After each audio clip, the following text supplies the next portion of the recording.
comincia tu.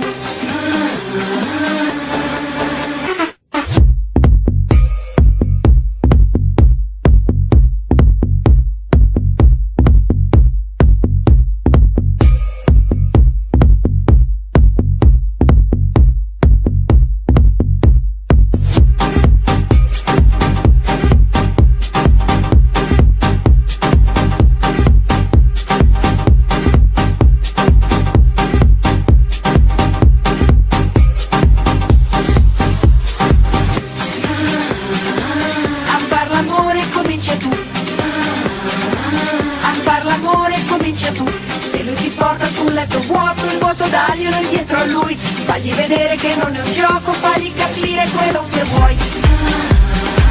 A far l'amore comincia tu. A far l'amore comincia tu. E se si attacca col sentimento portali un po'.